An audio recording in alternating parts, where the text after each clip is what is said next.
And we are back for another Ask Armin Some BS. And this one, I have a feeling it's going to be a good one, because I forgot what I read before I started this. Roll the intro. I don't have a theme song, so this is a placeholder. Here we go. This one comes from Eden 100A. And he asks, Comic Book Cast, do you think the MCU brand will/can be bigger than the Star Wars property? Well, that's an easy one. It already is. Sort of. Interesting. So in the 8 short years that the MCU has existed, it's already the #1 franchise of all time in media. So you kind of gotta scratch your head and go, wait, what? All the movies combined in the MCU have made more money than any other franchise out there. That includes Star Wars, James Bond, all the DC movies combined ever. It's already made more. And not only that, the MCU is not only a movie brand, right? It's a transmedia brand. It's movies, tie-in comic books, TV series, Netflix series, a Hulu series coming out, cartoon loosely based on it. Like, it's crazy how much they've done with Marvel in such a short time. And when you think about it, Star Wars has kind of been in that same boat. They're both now owned by Disney, right? But Star Wars, most important movie of all time is Star Wars: A New Hope. The most important sequel of all time is Star Wars: The Empire Strikes Back. Marvel is never going to be able to live up to that. But Marvel has already done one thing that Star Wars never will. Changed Hollywood in modern day. When the Avengers assembled, no one wanted to write that movie. Everybody laughed at them and said, this is never going to work. You can't unite these characters because that's too ridiculous to have Hulk standing next to Captain America. Next to Hawkeye? Who wants that?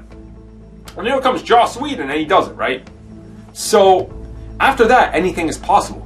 Star Wars doesn't have that luxury, but they don't need it. They don't need it, right? How do I best explain this? Star Wars is such a brand that if they come out there and they try to do some sort of interconnected shared universe, it's gonna work, but it's gonna feel cheap. Star Wars is all about difference. The main films, the saga, right? The saga of Star Wars is these stories focusing on destiny and everything else. Marvel, the MCU, is all about telling you so many different stories that all wind up in the same place that you feel like you have to watch everything. You can watch the Star Wars movies, you're probably never going to have to watch the Han Solo movie or Rogue One to understand the core saga. And I don't think they want you to watch those. I think they want these to be extras. But they're never lining up for the same direction. Where Marvel, they want you to watch everything, they want you to read, they want you to know everything. Because that's what's important. It's transmedia brand. Now Marvel has done the same thing with Star Wars. Marvel Comics has sat down and said, okay, our comics are going to be in continuity, all of them. Every book, every short story we're publishing from this point on is in continuity, and they have a writer's room, and it's got to get authenticated and make sure it fits with other timeline things. It's crazy. So in one way, they're trying to do the same thing without doing the same thing. But even if, and they will, when Star Wars makes more money than the MCU, in the long run, way down the road, MCU is still going to be a bigger brand. Because it's superheroes. It's an ever-going franchise. Every year it's going to start adding 3 movies, sometimes 4 movies, a ton of Netflix series, you know, all these other things. And you really can't compete with that. Now, you can argue that they're apples and oranges, which they are, because they service different fandoms, but both of those are now under Disney.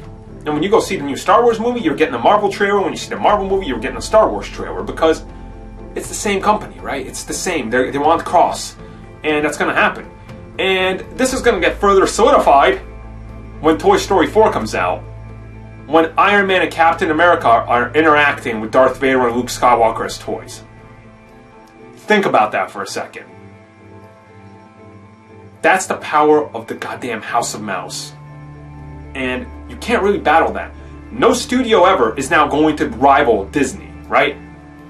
They own the two biggest franchises in history. Of comics, of movies, and now taking over TV. Sooner or later, Star Wars is going to have a TV series. Maybe even a Netflix or Hulu or an Amazon Prime series that ties into the main canon. And I don't need to tell you how big that's going to be. Hey guys, Armin here, just reminding you that this video was made possible thanks to patrons. If you guys are interested in supporting us and making sure we keep the lights on, check out our Patreon where you can join other fans in supporting the CBC, delivering content you guys have come to love and expect. And if you can't do that, give us a like and a subscribe. That goes a long way too.